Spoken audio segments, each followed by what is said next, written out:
cut it down if I play the music. I don't know if I play it faint. Um, if it's gonna matter, probably not.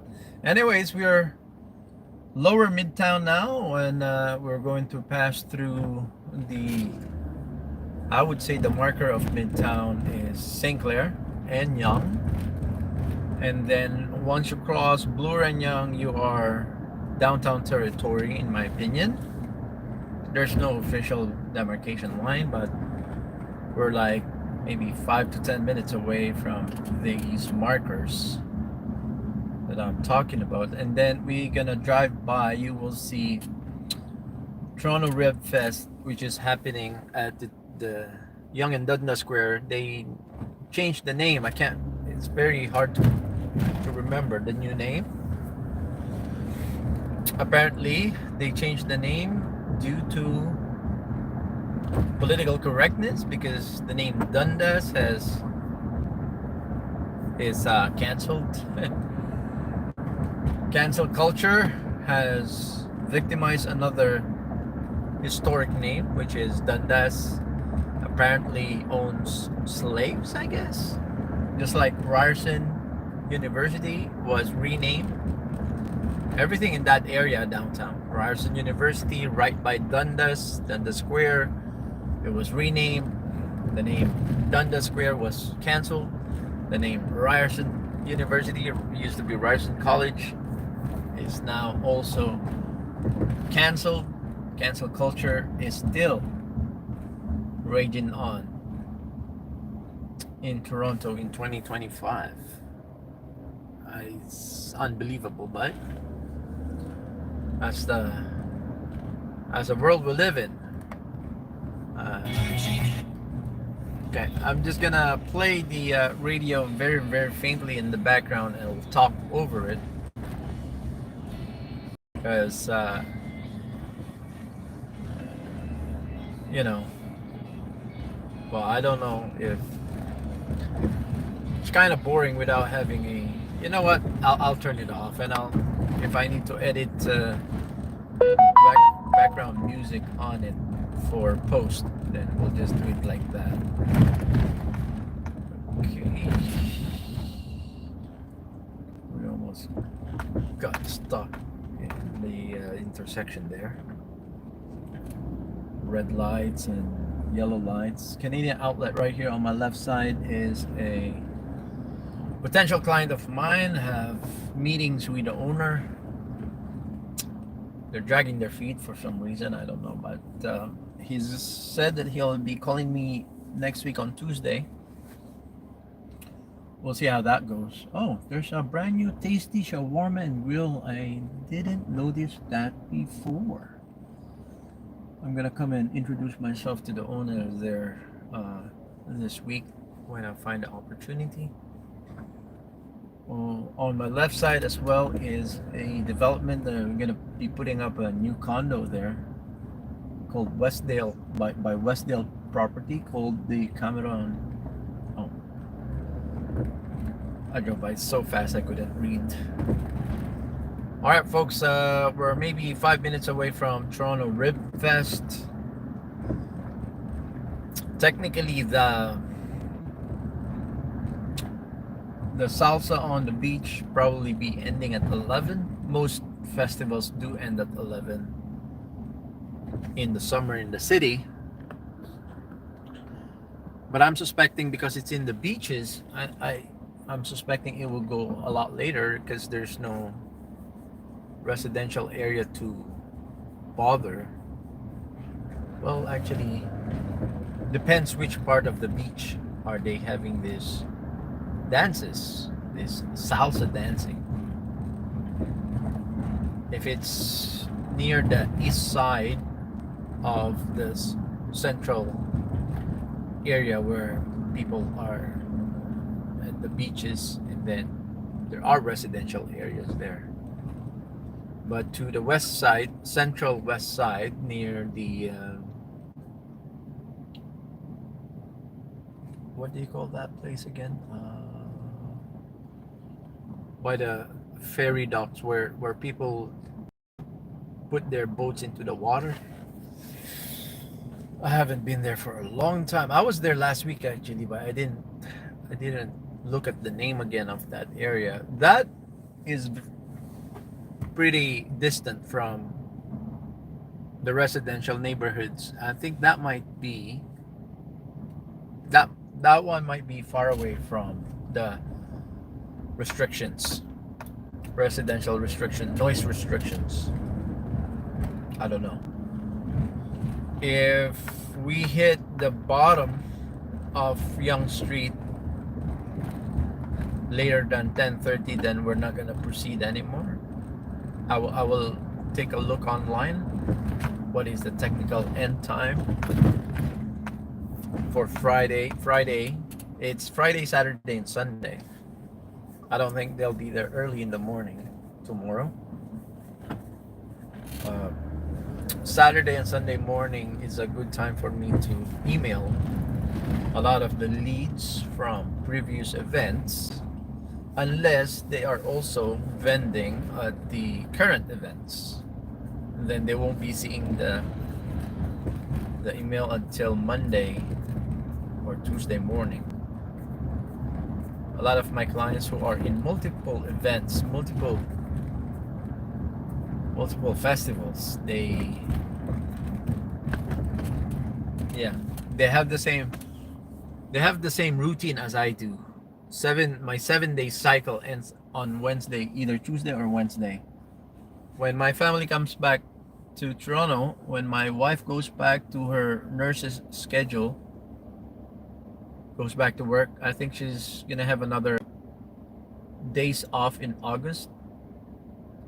She can have another 10 days because I think she has a full 4 weeks vacation every year. 4 or 5 weeks actually. So when she comes back home on Wednesday next week, is my family coming home to Toronto Wednesday next week. Then I didn't check with my wife. She gets back to her regular work schedule right away for a couple of weeks, and then she wants to fly to the east coast of Canada in the Maritimes for another 10 days of her to consume all of her vacation in August, mid-August. But that's my Taste of Manila is mid-August. If I place a lot of vendors for Taste of Manila, I don't want to be away. I want to be there to make sure that they are taken care of. Show my support. Okay, got a fire truck here.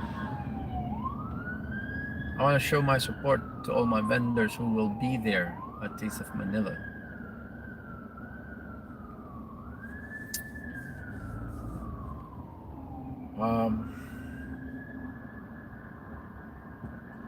But last year it was late August when we went for our vacation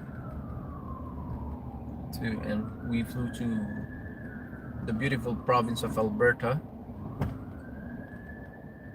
near Calgary. We're not really in the city, we were in the countryside to see all the beautiful mountains and rivers, which I'm a big fan of the beauty of Canada in the countryside. We haven't explored the beauty of Ontario in the countryside, but I find the two most beautiful provinces, in my opinion, unless we go north Ontario, which I haven't done for many years, so I can't remember how beautiful northern Ontario is, like Muskoka area and stuff.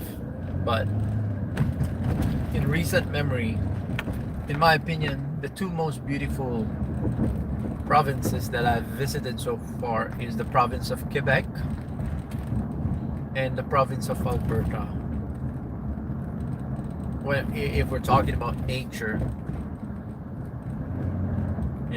manicured, well, I wouldn't say manicured, but I would say well kept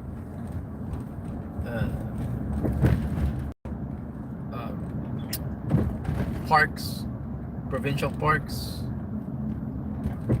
walk up rivers and forestry. It's beautiful in Quebec. I thought Quebec, when we went there maybe 3 or 4 years ago, I thought Quebec was the most beautiful province in Canada, and then we went to Alberta, and then I realized Alberta is even prettier. They're a par, I would say, in some aspects, Quebec and Alberta, but when it comes to rivers and mountains, and the Rocky Mountains, especially in Alberta, is super, super pretty. Better than Switzerland. Um, I'm sure Northern Ontario will also be not so bad. I try to avoid this area at nighttime.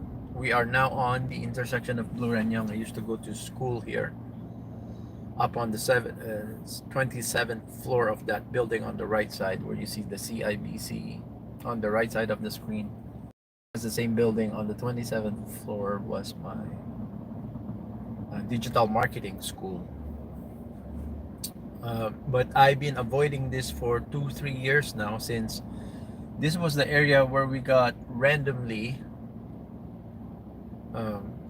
drunk or drug addicted street person just threw a big rock on our windshield and cracked the entire windshield, and cost me $500 to replace, and that's on discount. So 10:14 p.m. Eastern Standard Time. I don't know if I can make it to the bottom of Yonge Street before 10:30. If it is past 10:30 at the bottom of Yonge Street, meaning Yonge Street number one Yonge is the southmost, bottommost, just on the edge of the lake, Ontario Lake. This is the longest street in the world. This is called Yonge Street, where we are driving now, for all of our Southeast Asian viewers. Yeah, the this goes this street goes, I think, 1,000 kilometers, is it, all the way to Northern Ontario. The longest street in the world, called Yonge Street, Yonge, Yonge Street.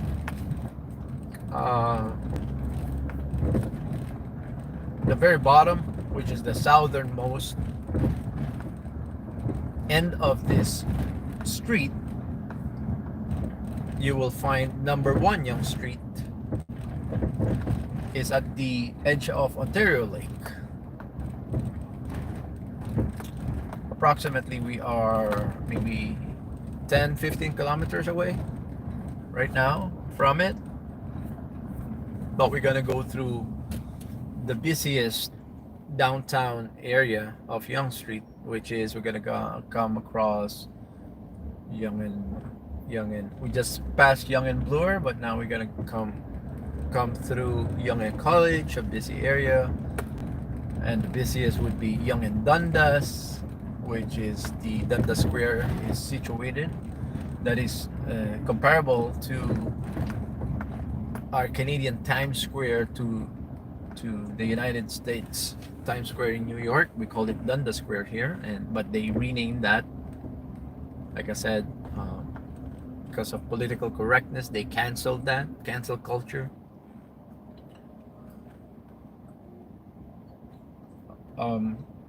South of Dundas, we're gonna come across Queen and King. Those are very busy areas before we hit either the highway called the Gardiner, or we take the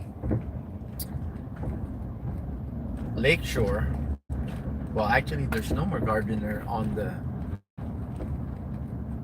eastbound, because they cut it off. It's all just either we take Lakeshore, or there's this other highway called Eastern Avenue.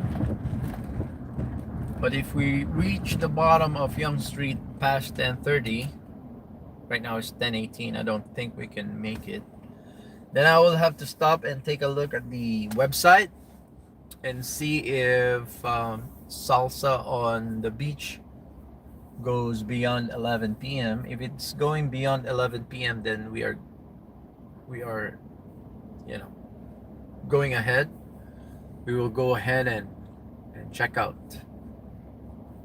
Um, if not, we'll go there tomorrow. But it'll be we'll be going there. I cannot decide when. Should I go to Hamilton first and then Brampton, because we have our friend Von Canton doing the Brampton extravaganza. We might have to go to Hamilton for the food truck festival, and then to Brampton, and then I have a friend who is bringing all of her friends going to the salsa on the beach, salsa at the beaches tomorrow.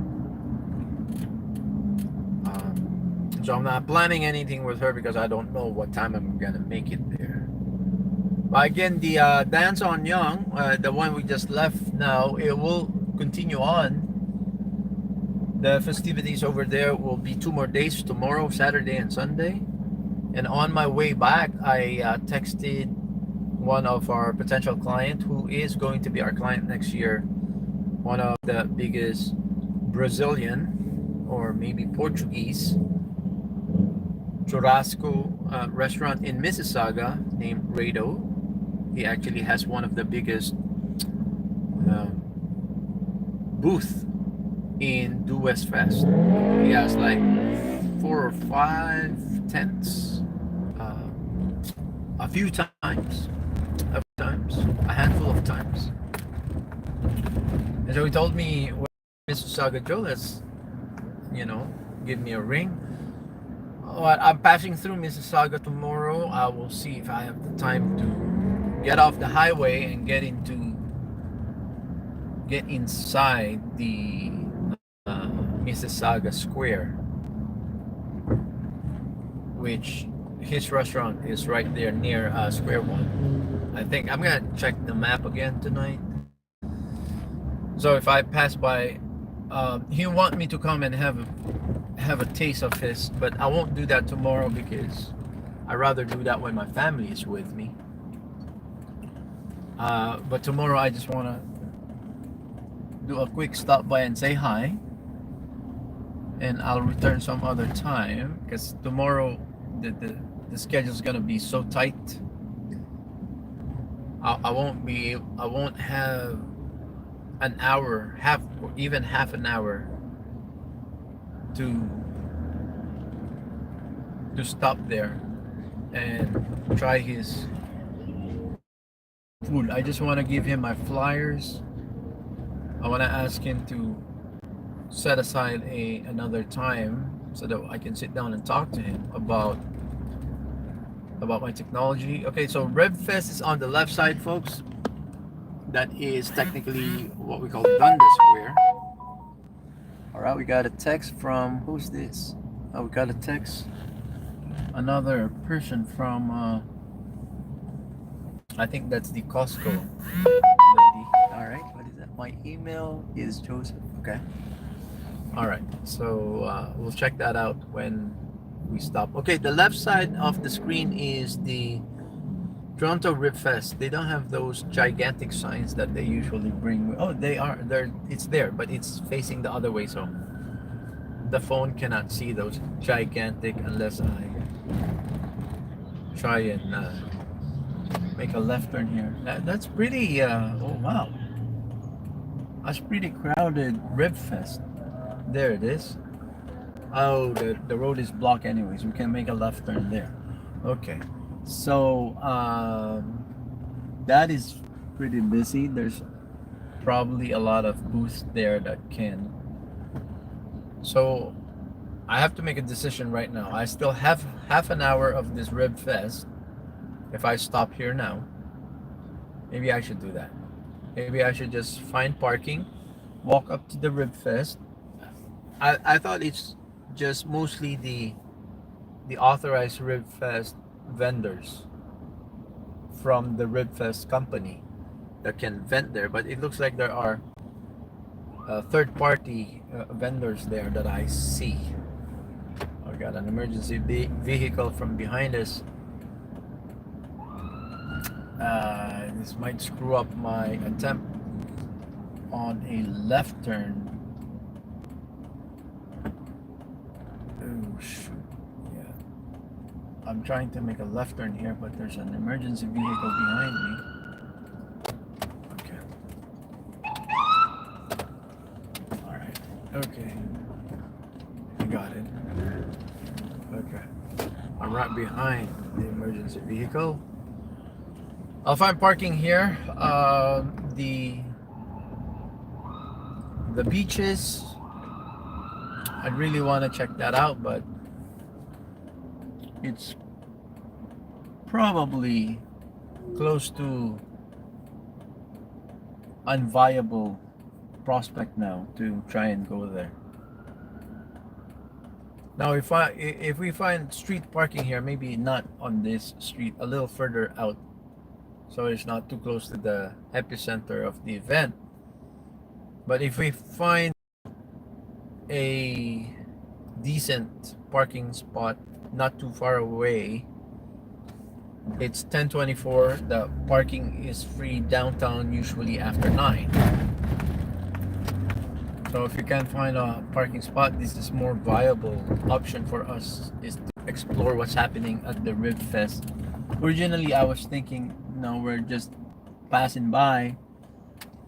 Our intended destination is the salsa at the beaches, but because of time constraint, I think this is the more viable option for us now, is to, if we can find a parking spot. What does it say here? No parking between what, 8 a.m. to 11:30 a.m. No parking from 5 p.m. to 7:30 a.m. Okay, so that includes, okay, there's free parking here, but it's all taken in front of me. Ooh, is there is that a spot? It looks like it may be a spot. Even that one over there. Oh no, there's no parking over there. But this looks like, this is a spot. If we can fit in. Of course, we're driving a Mama's minivan, which is bigger than usual. No, I don't think we'll fit. Yeah, I can tell already. We're almost hitting the car behind us, so we're not gonna fit in there. But if we can find a spot here, it'll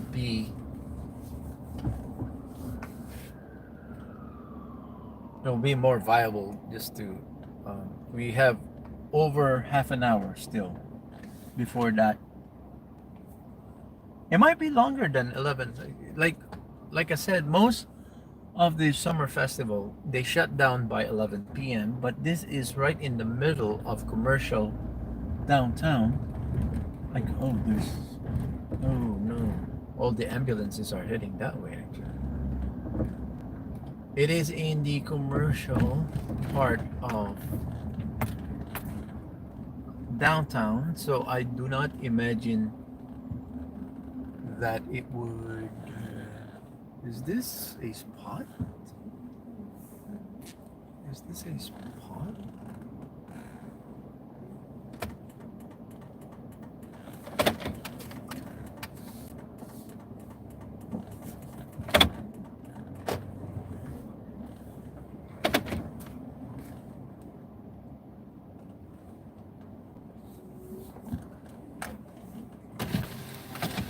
Is that free parking, bro?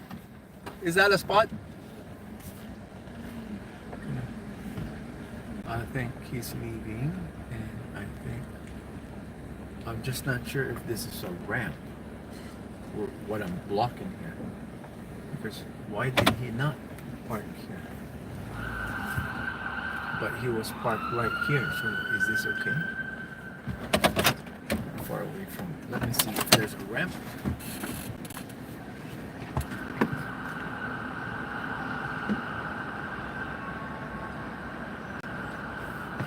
It was formerly a ramp because it's graded downwards.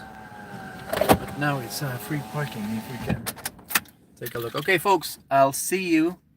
I'm gonna hang up here and then we are gonna continue when we get there at the Rib Fest. Okay, folks? We'll see you in 10 minutes.